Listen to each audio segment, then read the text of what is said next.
Hey everyone, welcome to the Mike Mearls Happy Fun Hour. So this is the opening episode. It's my first time with my own little show. And so I thought I'd talk just for a second a little bit about the purpose of the show. So if you look at the screen right now, you can probably see my big old melon in a little subset window. And then there's a Word document we have open. And then we have our handy dandy dndbeyond.com window opened up. So I thought what would be a fun way to kick things off is to really explore the process of creating stuff for 5th edition D&D. Using this hour to walk you through building something, to show you the sort of how character classes work, how races are built, monsters, all those additional little pieces behind the game. And so to start with, I thought we would go through each character class and design a subclass. Now, to give you a sense of what we're going to do, I'm really going to focus on the process behind it. So I'm not necessarily going to go through and start like doing a spreadsheet and doing all the detail work.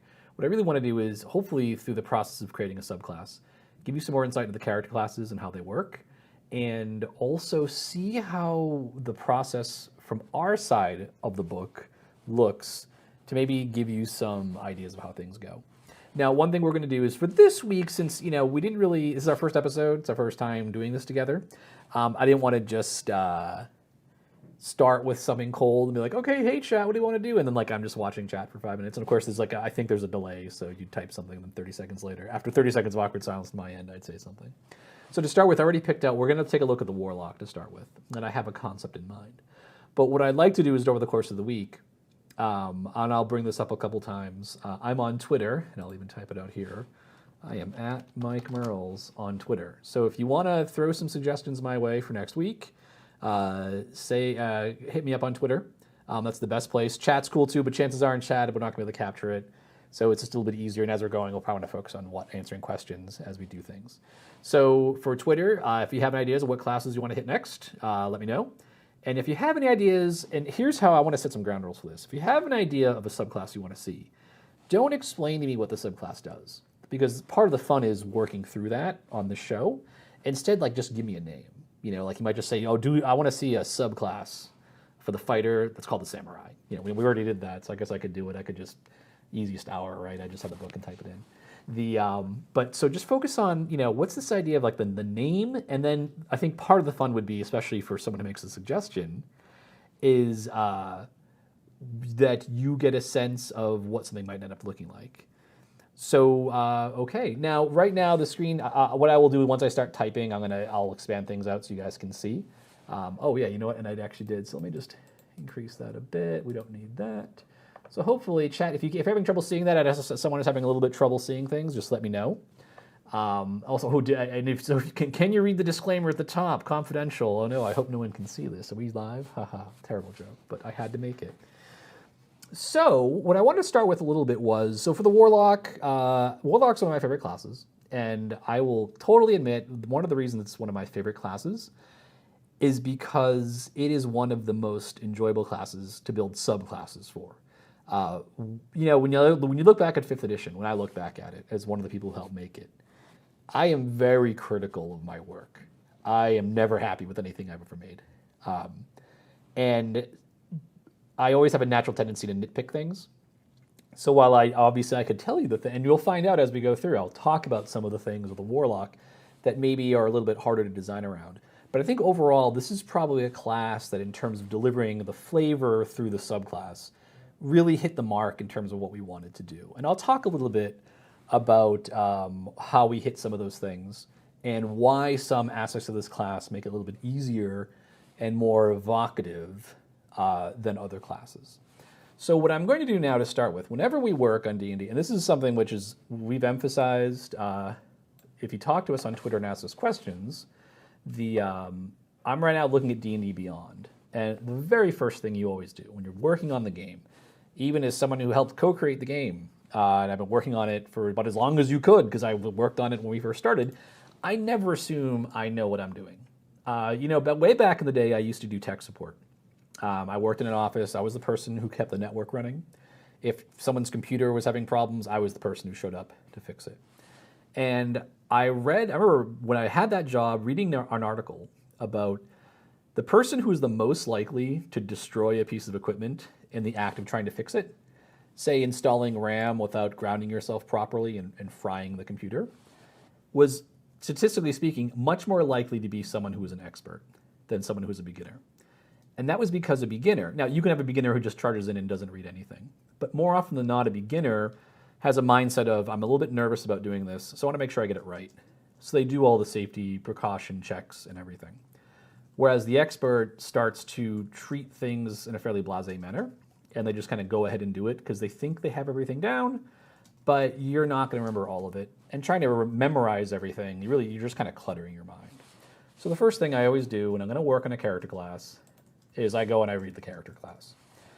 It's important to not only understand where the class sits in terms of its role in the lore, but also its mechanics, and so I'm not guessing.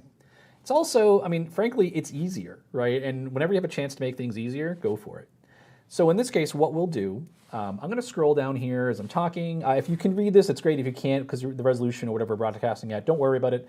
I'm not going to start like saying, now read this paragraph. I'm more just going to kind of use this as my backdrop as I speak. But the first thing I always do is I go and I take a look at the existing subclasses, and I always go back to the player's handbook, because one of the important things about 5th edition is, in our mindset, is we never assume that you own anything beyond the core 3 rulebooks. So we wouldn't want to be in a position of saying, okay, we're now using the subclasses from Xanathar's guide as our baseline for design. Because we don't know, someone coming from the player's handbook who's now looking at that subclass, there might be something that drifts in that doesn't make sense to them, or might seem off, or might cause power drift, or anything like that. So we always start with the player's handbook. And we also, when we built the player's handbook, the subclasses we chose for the classes were really meant to represent a solid spread of the possibilities within the class. So when you look at the Warlock, and I'm going to assume you know what a Warlock is. I don't assume that I know that little about the class and I go back. I don't read everything. But again, you'll see as we go through what we actually focus on. So when you look at the Warlock, we have the Archfey as a patron. And now it's also important to keep in mind the nature of the subclass. So, okay, as you remember now looking at these, that Warlock subclasses represent your patron. The patron is the person or entity or thing that the Warlock has entered into a pact with to gain magic. So we have an Archfey, and I'll skim on these and I'll show you kind of as we unpack them a bit. But Archfey, a fiend, basically a very broad definition of anything from a demon to a devil to any other evil outsiders. And then we have the Great Old One, which is all the creepy, weird entities like Thurisdan, Dendar the Night Serpent, entities that aren't gods, but in some ways have godlike powers, and they're typically malign in intent. It's a very D&D phrase, malign in intent, but in any case. So we get the sense that if we're going to build a new subclass for the Warlock, we really want a strong identity. When we think of a Warlock who has a pact with the Archfey, as opposed to one who has a pact with the Fiend, it isn't hard to imagine that those two characters look very different. And then you throw the Great Old One into the mix, and you start thinking about, okay, like I can see 3 distinct characters. Setting aside Dungeons and Dragons, one of the things you will want to do is think, hey, if someone has never played D&D before, and I wanted to relate this subclass to them in terms that they could understand, I ideally would think of descriptions or pop cultural figures. I could say, oh, do you want to be a Warlock of like Cthulhu? That's the Great Old One. And you can see things kind of click into place. The Fiend's kind of easy because there's plenty of fantasy stories and games that deal with demons and devils. So you could take your pick of anyone from pop culture. The Archery's a little bit different. It depends on how into fantasy someone is. But you think of a lot of, just classic Fey archetypes. Or even from Shakespeare, things like that. But more that is of the trickster, someone who's more comfortable with indirect manipulation rather than just beating people down. Because that's the next step to it, is you also want the subclass in its iconic representation to suggest what it actually does in the game. So, building on that, we think Archfey, we think of someone who's more of a trickster, who manipulates emotions. We think of the Great Old One as someone who maybe deals with madness, strange magic that bends reality. And the Fiend, now there's a lot of ways you can go with the Fiend. It's actually kind of an interesting one in its design, but this idea of someone who has that sort of dark, malevolent feel to them. And I think the Fiend is one of my favorites because I think it does a pretty good job of, with very simple mechanics, getting across that flavor of like fire and destruction, and again, that sort of not creepy in the way the Great Old One is creepy, where it's unsettling, but more creepy that might be a little scary, more intimidating. So we have that idea that we want something that's iconic. And what I settled on, and as I said, for next week, hit me up on Twitter, give me some ideas. I just picked one to start with, frankly, because I want to have it in my campaign, and I thought it would be fun to do. So I thought, one of the things of the entities of Dungeons and Dragons that we have is the Kraken. These enormous creatures that live underwater, that are holdovers from the war between the gods way back in the ancient primordial days of D&D. We depict them as, even though they're these monstrous kaiju, they're incredibly intelligent. And especially in the Forgotten Realms, we have this idea of the Kraken Society, and the idea that the Krakens are intelligent and that they're looking out for information. So I thought it'd be kind of fun, and also I always have a sort of weakness for like this idea of the nautical theme campaign. So why not have a warlock whose patron is the Kraken, to kind of bring that flavor in, and also give us something which maybe gives a bit more direction to it, and can give a sense here's a really actually great example of it, thinking of that pop cultural element. If someone was like, hey, should I take this? They haven't played D&D before, but if they're a Game of Thrones fan, you can tie it, like, well, do you like the characters from the Iron Isles, things like that, or Iron Isle, might be singular, I forget. Or just Pirates of the Caribbean. Did you like that movie series? Did you like the idea of maybe playing something attached to that? So it gives you the sense that it's going to be a little bit creepy. It's going to be attached to this concept of the sea. So that's a solid starting point, especially when I want to play a pirate, but I want to play a creepy pirate. That's another angle we could look at. And so that's kind of where I wanted to start with. And then I want to kind of show now how we might give some depth to it. And actually do the design. So I see someone did the idea of the Queen of Hearts. I actually really like that idea as a Fae patron. It really stands out to me. That's kind of interesting. Alice in Wonderland was a D&D adventure back in the day that Gary Gygax wrote, inspired by Alice's Adventures in Wonderland. So where do we start? Where do we go next? It'd be very easy to just start writing stuff. But we have to understand that within D&D, there's lore that connects to things. And so we want to make sure that if someone's playing a Kraken Warlock, and not playing a Kraken would be fun, CR 20-something monster. But if you're playing a Warlock dedicated to a Kraken, well, we have to figure out, well, what is a Kraken in Dungeons & Dragons? Does this creature exist? So I'm going to go to my handy-dandy D&D Beyond. I'm going to go back to the top here, and I'm just going to look up the monster, just like I did with the class, and I'll bounce back to the class later. But again, I could sit here and try to remember, but I always want to make sure I'm looking at the text. It takes just moments to refresh my memory and take a look at what we have. And again, apologies if you can't see the text. Don't worry about it. I'm not going to expect you to read it. Just kind of, if you can read it, great, but I'm sort of following along and I'll walk you through it. So when I look at the Kraken in Dungeons & Dragons, it's a very high CR creature, CR 23, challenge 23. So really powerful. So that makes sense. I don't really need to necessarily go into a lot of details of why would this creature, like let's say this creature had a much lower challenge rating, and they have to account for in the story as I think about it, why would a creature that's kind of weak be creating pacts with warlocks? We usually think of them as fairly cosmic, very powerful entities. You don't have the pact of the kobold is like kind of a sad pact, I guess. If a kobold bullies you into doing his bidding, I guess that might be something, but you're not going to get too much power out of it. And so looking at the Kraken, we have right off the shelf a very powerful creature. So it's not stretching the bounds of what we think of the character class as this could be an entity that has warlocks and makes pacts. The interesting thing now is to maybe look at the details of some of its abilities, because we think Kraken, okay, giant tentacled squid. Is there anything more to it here? Especially at challenge 20 and above. It's rare you see a creature at that challenge that just beats things up. It usually has some magical angle to it or something that's a bit more mythic. So and someone's already working the Pack of the Kobold, so Tentacruelty, I'm looking forward to that. So one of the things we see looking at the Kraken stat block is it's got multi-attack, it's got a bite, okay, like, sure, it does those things, it's got a beak, it's got tentacle attacks, so we expect that. But it's got the Siege Monster ability, which lets it double damage against objects, but that's not, I think that's just because it's so big, its size is gargantuan. I don't see that as necessarily something that the Warlock would get. has a freedom of movement ability that allows it to ignore difficult terrain. As a designer, I'm going to say that's probably more there to just reflect its immense size than being something like, hey, what makes a Kraken a Kraken? Because that's what we're looking for. We're looking for the thing that says, hey, what is the essence of a Kraken that if I was to make a pact with one, that's what I'd be looking for to really evoke that flavor. So I note here, we do have to say that Krakens are amphibious, so they can walk on water. They have a 20-foot speed. They're not fast as they walk around on their tentacles, but they can do it. It's like, okay, that kind of just shows us that they are interested in things on land. But again, it's not really a defining ability. But then we get to something really interesting over here. Krakens in D&D can manipulate the weather. They can call a lightning storm. And it mentions in their write-up, and again, I'm going to scroll down here and take a look at some of their regional effects, because they are legendary creatures. They can alter the weather around them. It makes some mention here in their flavor text that people do tend to worship them, so great, that even further reinforces our flavor. It's almost like I planned this, like maybe I thought about it last night and then picked it before the stream.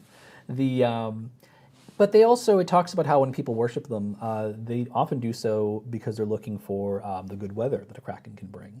Since the Kraken can control the weather in a 6-mile radius on its lair, it could, in theory, ensure that the weather is good for shipping, or it could be, if it's displeased, make the weather bad for shipping or farming, and so on. So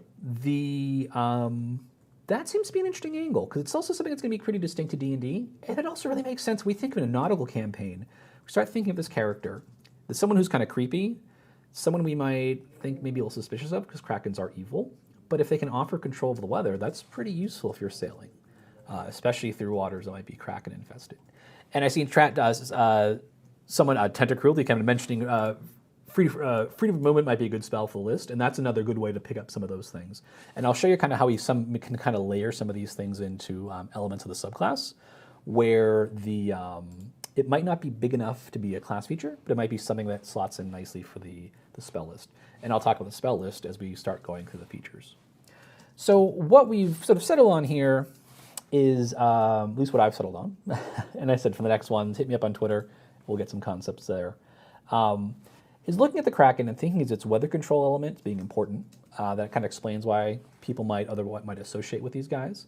And we're definitely getting a very clear nautical feel. And again, we don't really need to maybe flesh out more details of why you have a pact with the Kraken.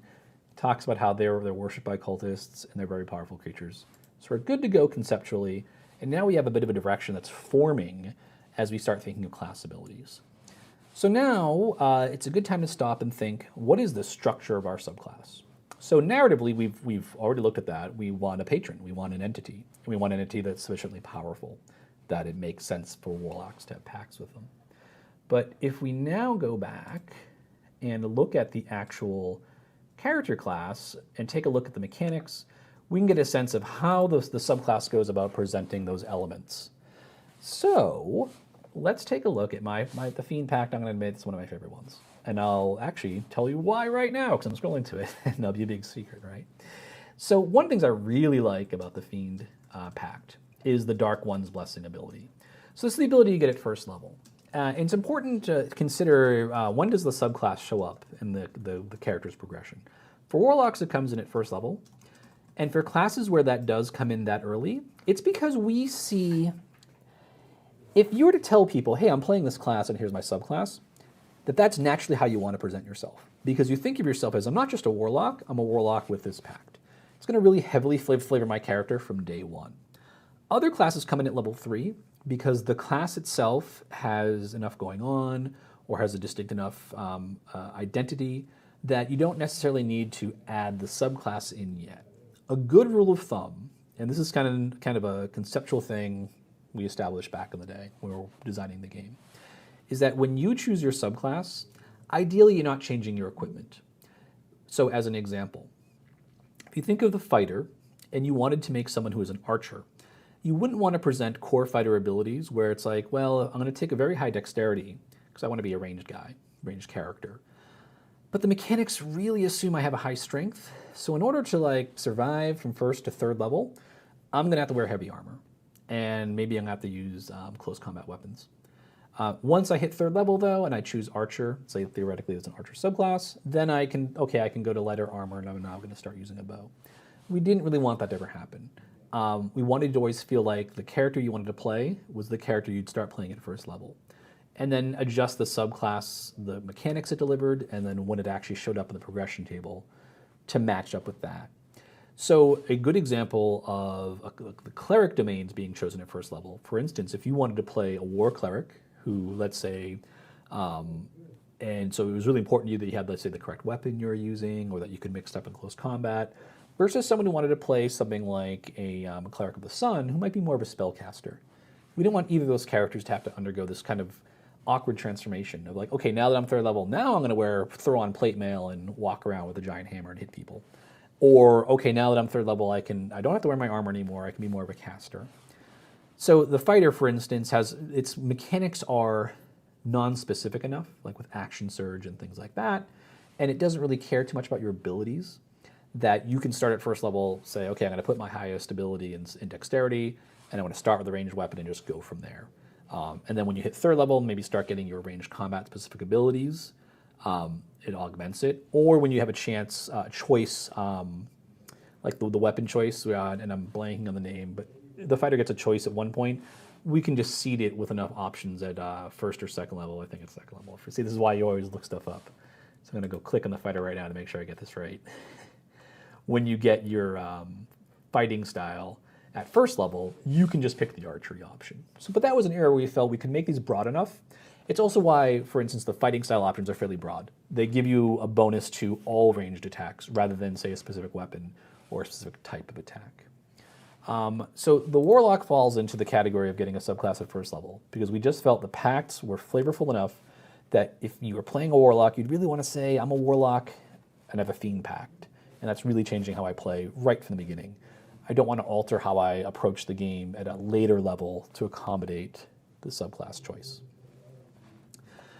And actually, someone in chat, FoxTP points out the Valor bar doesn't get proficiency until third, and so that is true. That's one area where we maybe should have had it at first level because you don't get your, I believe it's heavy armor and martial weapons, and that's a very good example of that where that actually is a miss. And you'll see this in the classes. This is an understanding that it really evolved as we made the game, and so not all the classes necessarily even, of course, like fit into these ideas.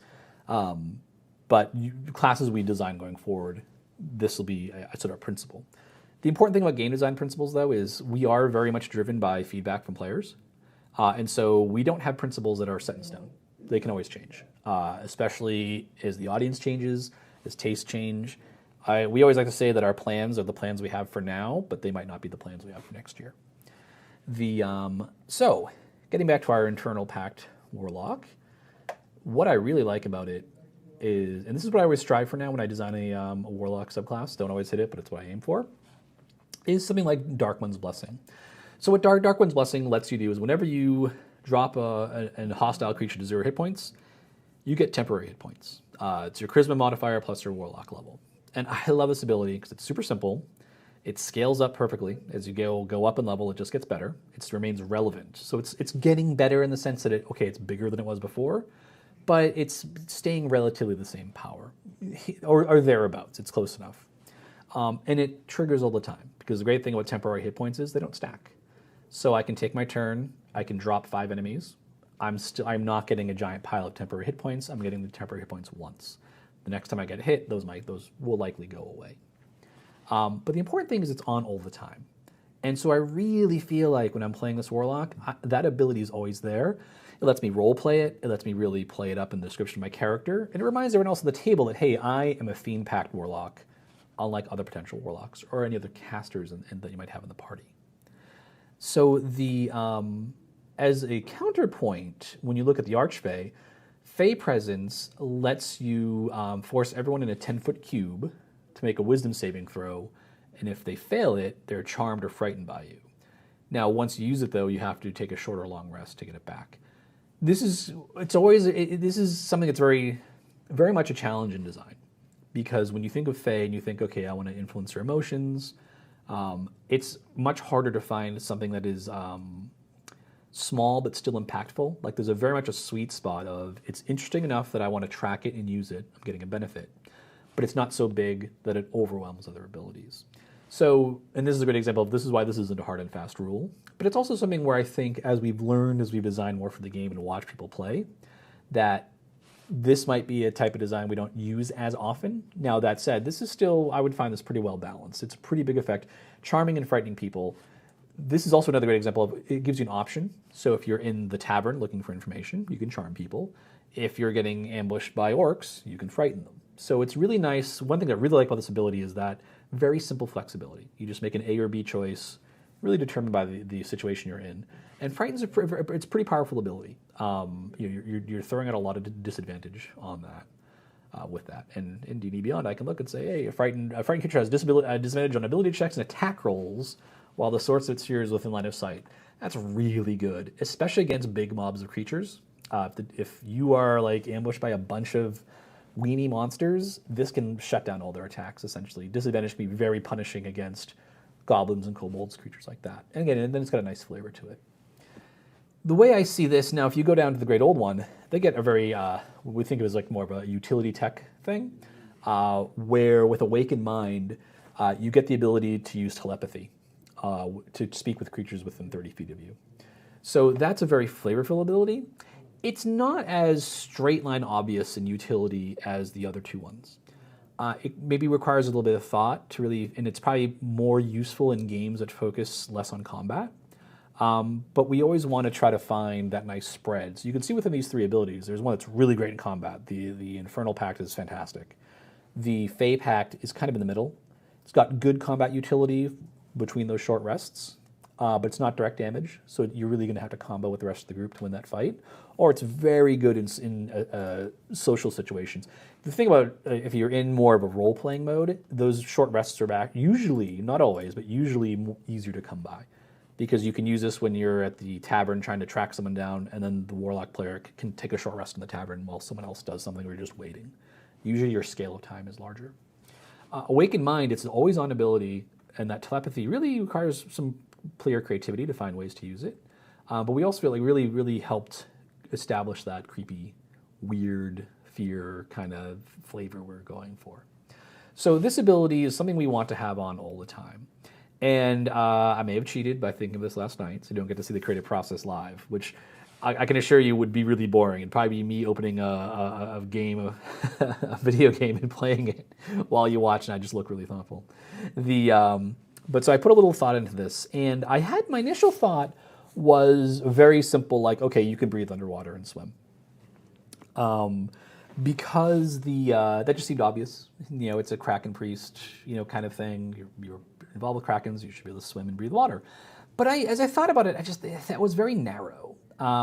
It's one of those abilities where it's incredibly useful if you're in a nautical campaign. But often dungeon masters, there's enough magic, like water breathing or potions or magic items, that would really make that not feel too exciting. And as Noob Suit points out, a couple races get water breathing and swim already. So if you're thinking, hey, I want to play a Kraken Pact Warlock, oh cool, I'll be a Triton. You're getting the same thing twice. It's not that interesting. So it turns into me playing Monster Hunter, right? That's going to be the hour. It's my hour because no one can disturb me during this hour, right? I can't be dragged to a meeting. You're live, so this will just be me playing video games, right? So water breathing and a swim thing it seemed like an obvious choice, but as I sort of delved into it, and that's an important step to think. When you're building a subclass, think to yourself, what are the natural class race combos? How can I make sure that I'm not overlapping those too badly? If there is an overlap, am I okay with it? Let's say, for instance, we had the Kraken Pact and we thought, I'm just making something up here, but there's a Mountain Dwarf ability that collided with it.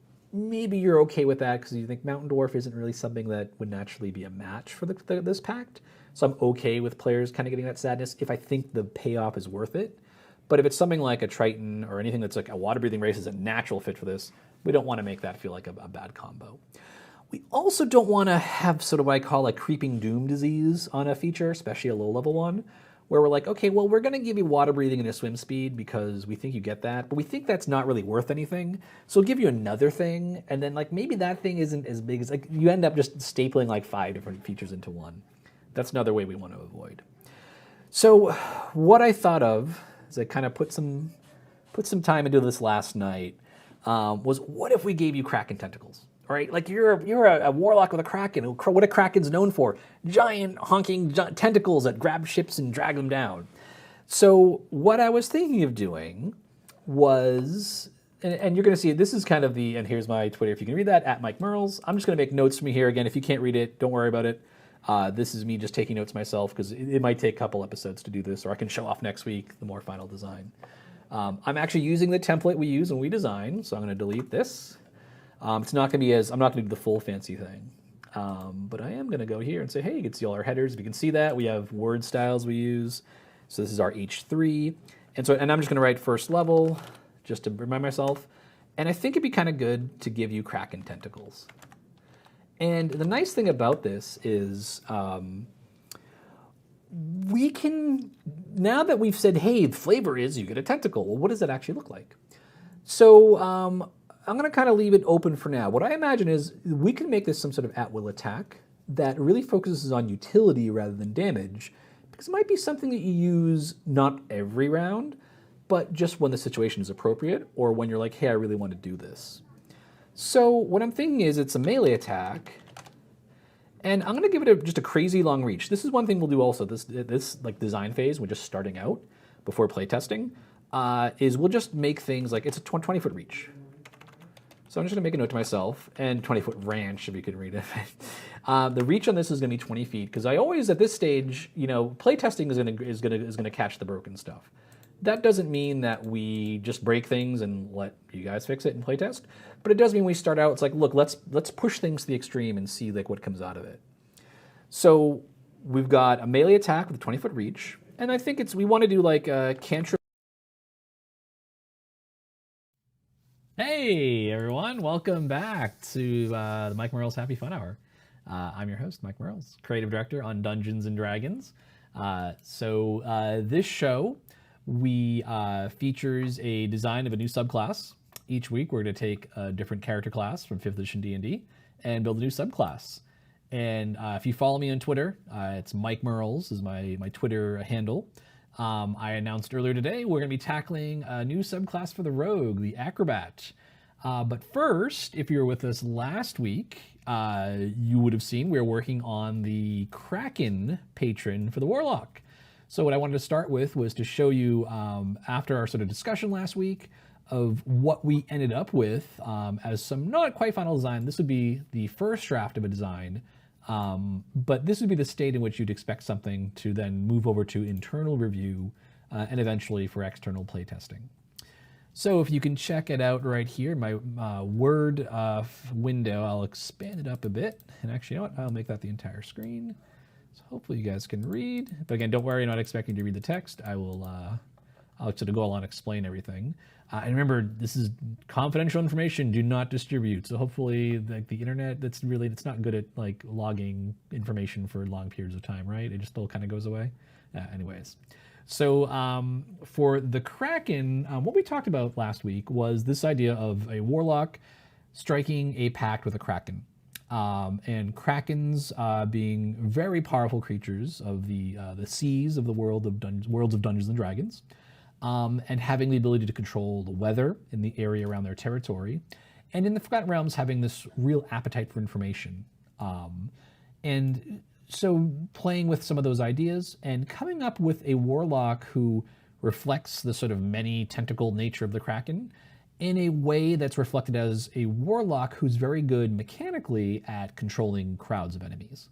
I did a little more refinement, and I'll walk you through some of the changes you've seen since last we met. So to start with, this flavor text is intentionally very short because I want to fit everything on one page so it would look neat. So, but actually the flavor text is one of the last things we'll write, typically because we don't exactly know what we have until it's finished. So it's just a matter of, there's no need to make this any prettier than it needs to be at the start. We have our notes, we have our concept, but we don't want to fill this in until we know it's good to go. The spell list didn't change. I know there's a lot of options, especially at 5th level we talked about. We could change things, but I didn't want to spend too much time there because it's not as interesting from your viewpoint of like wanting to learn about subclass design. So the Grasp of the Kraken, that's what I named our first level ability. If you remember, we wanted something that was an at-will ability that this Warlock could use to reflect the idea of a grasping tentacle. Now, when we did our first draft, we didn't yet have a real sense of what this mechanical niche that this class would fill. We knew the story elements, but we didn't have the mechanics of really being a Warlock who's good at controlling crowds. So what we ended up with was we started with something that was a single target. And as we talked it through, it felt like someone who's, an ability that was very good at restricting mobility would be really useful and also distinct compared to other Warlocks. So what I ended up with was an ability that is fairly cantrip-like. It allows this Warlock on an at-will basis to create grasping tendrils, spectral ones, that manifest to grapple everyone within 10 feet of them. It doesn't do damage, so it doesn't step on the toes of things like Eldritch Blast or your other cantrips you've chosen or spells, but it does let you really shut down the enemy's ability to maneuver. It also is useful outside of combat. If you're in a tavern trying to track down a criminal or find someone to question them, this is a great way to keep them in place. The important thing here is, and this is something I mentioned last week, and this will be something you'll hear me say again and again and again. Always go back and read the rules, no matter how comfortable you are with them. And this is a great example. When you're dealing with grapple, I see this all the time. Designers make this mistake. Go back, reread the grapple condition, and reread the grapple rules to make sure you're covering all your bases. Because I can guarantee you, if I was to move this over to like Jeremy Crawford or Kate Welch for their review, they'd probably find something I missed. But I want to try to make sure I miss as little as possible. So this is an example of providing a DC to escape, making sure that's in there. In this case, we're going to base it off your spell save DC. And also making it clear what the duration is. So here, what I've designed is you're grappled for 1 minute, or until you use this ability again. So the idea being I thought about originally making this that the grapple would last for until your next turn, but I like the idea that especially in a role-playing scene, if you're trying to capture, let's say, the thief who knows the location of some hidden jewels, but he's been grabbed by some other faction, you might grapple him and then turn and deal with like a more combat threat. He's grappled, he's held in place, he can't escape, and now you're dealing with something else. Now, you'd still want to keep an eye on him, though, because as with the grapple just has a sort of onboard, you can attempt a strength or dexterity check to try to escape it. So we also needed to provide that DC, because in our combat chapter, it says under the grapple action, here's just a thing you can do, any creature can do against essentially any grapple to try to break free. So we have to provide that DC, provide a duration. And again, durations are something which people always forget. So easy to overlook, because I think it's one of those things that when as you're writing, you have it in your head and you picture the ability and you balance the ability, but it's very easy to overlook actually saying what that duration is. So this is something that's meant to be used at will to really restrict mobility, to set you up to do other things, but it being at will really defines what you are. For our 6th level ability, a lot of the other Warlock pacts had elements of escape or protection. We're going with a classic, the Ink Cloud. That's something we associate with squids, so it makes sense since Kraken are inspired in part by real-life squids and octopi. This is simply as a reaction, you get to cast Darkness. It has to be within 5 feet of you, so it covers who you are. It covers you, and it lasts until the end of your next turn. You might remember last week we talked about trying to restrict this a bit so that you couldn't turn it into a combat, like an ability that gave you a boost to your offense. But in looking it over and looking at the other abilities, I really felt a reaction made the most sense. And therefore, as a reaction, it felt really lame to say it ends at the start of your next turn. That could be very unsatisfying if you're fighting against, say, one big creature. Or there's only really one creature threatening you. You use it before you can take advantage of it, it goes away. So I toned it down a little bit to say it's shorter long rest. It only lasts for that time period, but it does apply on your turn. So you could, in theory, use this to gain advantage on a creature that can't see you, because this casting of darkness, it doesn't affect your ability to see. So it does give you that advantage. I just kind of felt like it wasn't really doing enough without that. This is a great example of what playtesting would come in and give us a good sense of, does this feel fair? And that's a lot of what playtesting does, especially from the player standpoint, is you have a sense of, does this feel useful? Do I feel like I want to track it?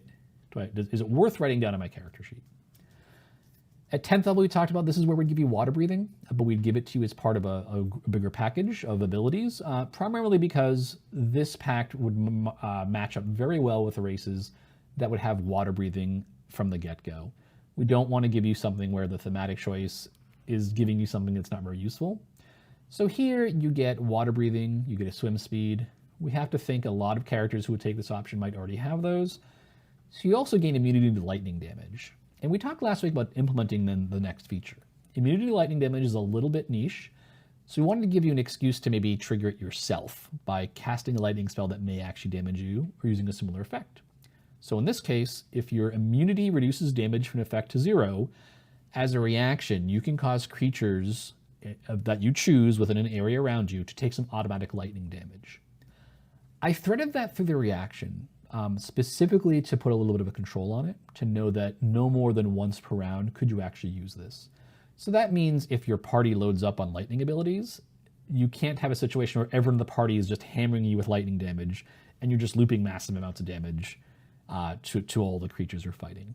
And it also means it does kind of interact with Inky Escape, but in a way that I like. You're going to choose, do I want to do damage if I'm getting hit by lightning, or do I want to cast darkness and protect myself? It's also one where, while they both compete for the reaction, they're very different in nature. One's very specific to a damage type. The darkness effect is much more broad. So we don't necessarily see those as really doing a lot of competition. We just have to be aware of it. I would, for instance, be leery of adding another reaction ability in the subclass, because even if these two don't compete much, a third one crowding into that space might just be frustrating to play.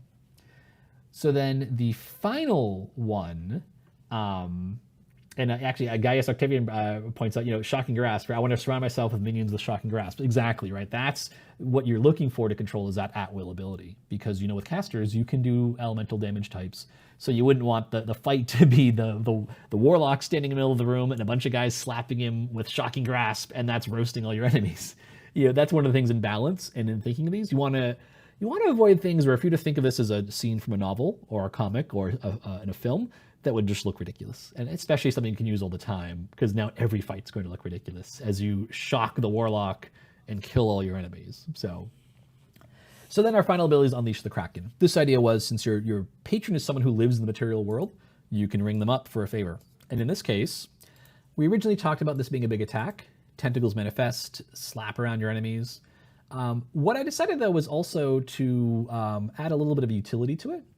So the idea being, and it's actually hard to see because I need to, I'll highlight these so you can kind of see the header here. We would use an inline header here, so it's easy to pick out. But the Fury option is the one that essentially we talked about last week, where a portal opens and tentacles emerge and slap your enemies around. I also ordered a transport option, where you can use this ability and have the Kraken, instead of attacking creatures, it can pick up you and your allies and essentially teleport you. It opens a portal somewhere else, transports you briefly through the ocean depths, and then deposits you somewhere else. So that just felt like a little bit of a, and it's an ability which, and as you notice, I don't have the, you probably maybe can't see it because of screen resolution, but I did forget to say this is ability you regain only on a long rest. So long rest abilities within a subclass, sometimes it's fun to give you an option, because depending on the adventure or the campaign, you might find we're fighting a lot, so I want to use the Fury option a lot. Or you might find this is a campaign that's more focused on exploration, interaction. The transportation option is much more useful. So it lets the big effects have more broader use. Two different effects competing for the same usage. I mean, that's a good way to make your class broader without necessarily increasing its raw power. So that is where we ended up right now with the Kraken Pact, the Kraken Patron for the Warlock. And this is something we'll look at maybe doing in UA, probably not in, this month. We already have an article set up for this month, but maybe in the following months, depending on our needs. I know we have a couple things that we are having the queue, but we'll probably look at getting this up, because I'll be really curious. It'd be fun to talk about the playtest process, but we'll get to that later. Right now, this is our shiny new subclass. I'm actually going to hit save here. And so, yeah, there we are. Question from AlphaStream has a question about complexity. Yeah, that's actually a really good question to think of in terms of how these abilities work together. So if I was to do a complexity pass on this, what I would think of is, the first thing I start with is, what types of actions do these abilities use? And then what is the context in which I would consider using these options? For instance, let's imagine if I decided each of these required an action, and each of them are very focused on combat. I would be really worried then about our complexity load, because I'm essentially adding 4 new options for you to consider, in addition to your spells as a Warlock, and in addition to your other Warlock abilities, that you have to think of each time you take a turn in combat.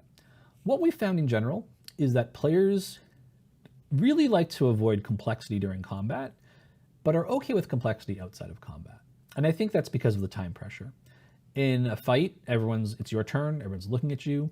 The faster you go, the sooner the next person gets to take their turn. So I think in general, players like to have a few very big, effective options, things that they can quickly move through. And for the Warlock, because you have spells competing in that space too, though spells, you cast them, they go away until your next short rest, but we would be a little sensitive to like, here's 4 things that are actions in combat.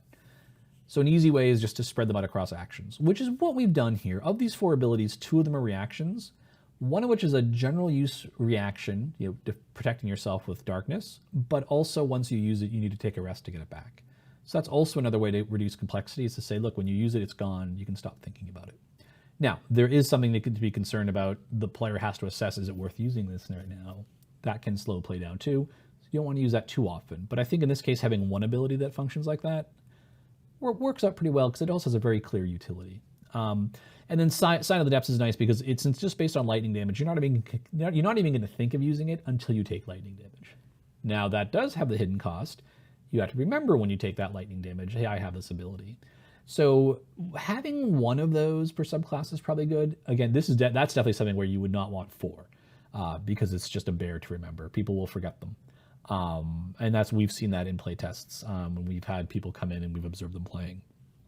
It really helps to have like one big trigger that's dependent on something kind of rare happening.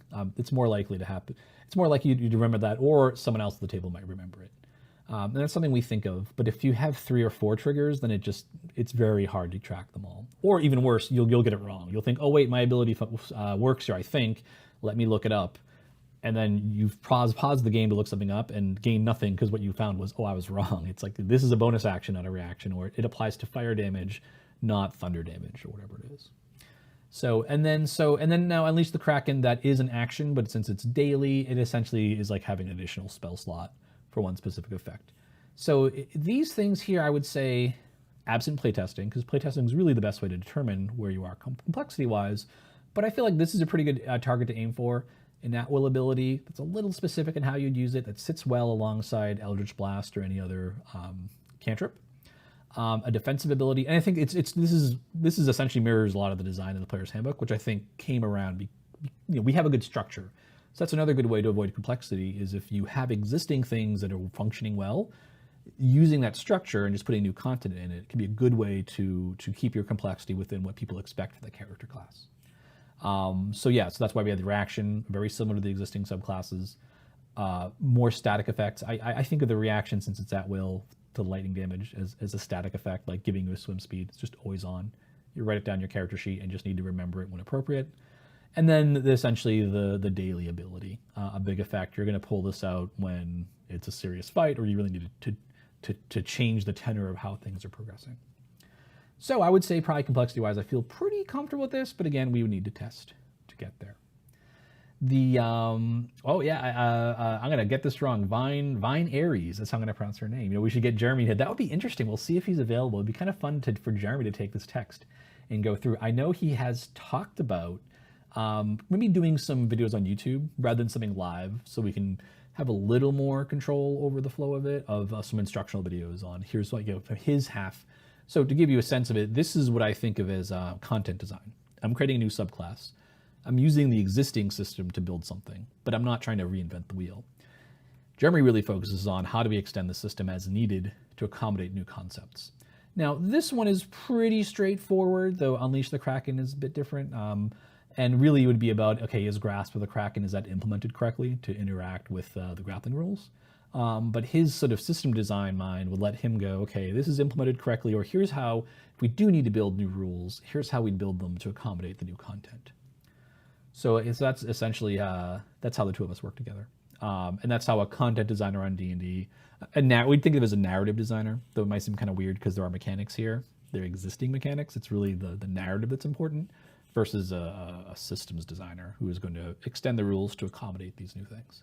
In the old days, we probably would have thought if you played 3rd or 4th edition, someone who was an editor back in 3rd and 4th edition, we really think now as a systems designer because we think of the English language, that's our coding language, that's our development environment.